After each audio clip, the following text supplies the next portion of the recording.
Hello, ladies and gentlemen. This next example that we're going to do is basically going to be the paradigm of almost every question we do in this class regarding forces and dynamics. Almost every question we look at is going to have this very similar approach to it. Now, this is going to be about the simplest that it comes, but the basic principles are going to be all here, okay? So, let's take a look at the question right now. It says, the engine on a 0.2 kilogram model airplane causes a forward force on the plane of 10.0 newtons. If the plane accelerates at 2.0 meters per second squared, what is the magnitude of the resistive force due to the wind acting on the plane? Okay? Now, we've got this equation. All right, Newton's second law, but remember too that there is an idea that it is the net force on the object. Again, we're actually going to be using more this form of the equation to solve these kinds of problems. It just works out a little bit easier that way. Okay, but first off, let's get a diagram to see what we're looking at here. Well, let's do a free body diagram first. Okay. So we've got a model airplane, and remember that our model airplane is going to be represented by a single mathematical point, like so. That is my airplane, all right? So we know the mass of this airplane is 0.2 kg, all right? There is a forward force on the plane of 10.0 newtons. So we'll make conventional directions. That will be our positive direction, forward for the airplane. So here is a force. This is the force of the engine. It is equal to 10.0 newtons.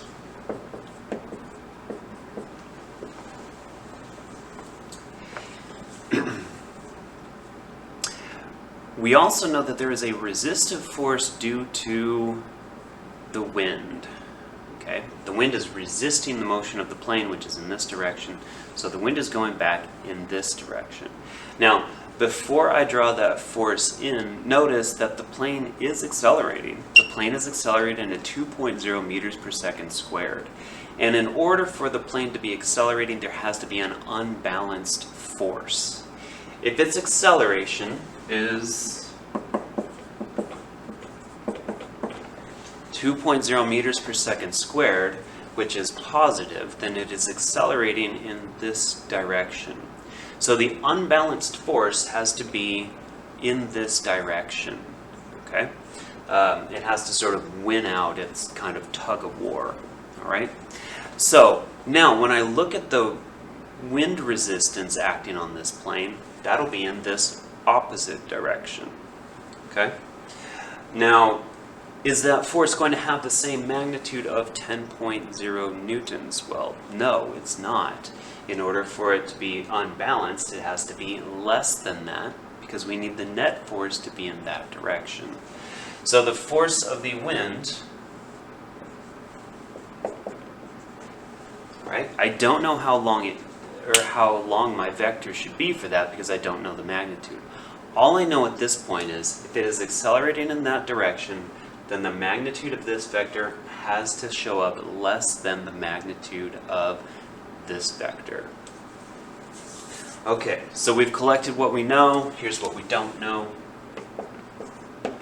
which is what is the force of the wind? Now, even before we use Newton's second law, the very first step we're always going to do is find the sum of the forces.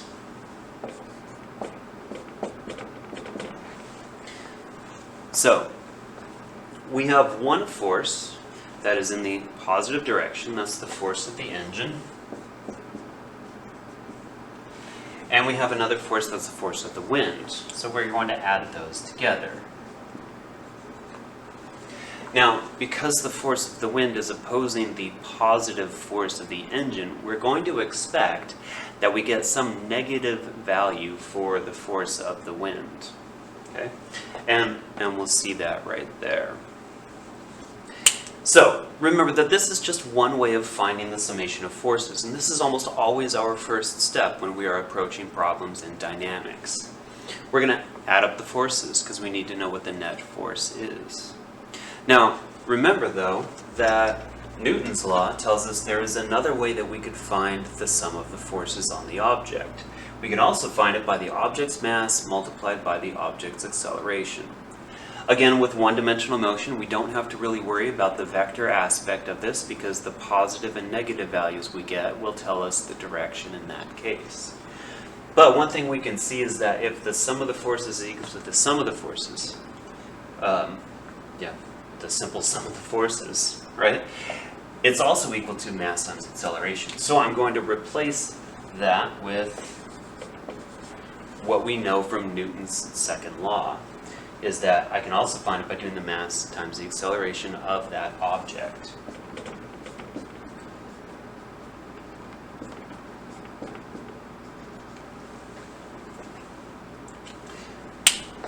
So, let me get a new board, rewrite what we've got.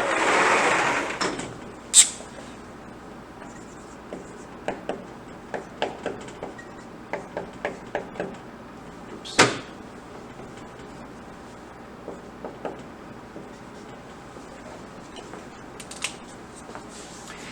Now it becomes just a problem of, well, let's solve this for the force of the wind. So, I'm going to isolate that variable. Subtract the force of the engine from each side. So we'll have the object's mass times its acceleration minus the positive force of the engine should give us a negative force for the wind. Right? Now, this is the basic pattern here. All right? That's it. If we put our numbers in, we'll find that the force of the wind ends up being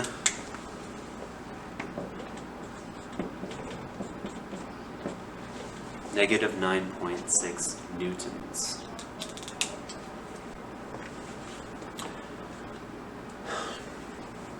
So, to recap, the way that we're going to look at problems like this, all right, one thing, we're going to draw a free body diagram because that will help immensely with us keeping things in order and being able to help focus us on what is important.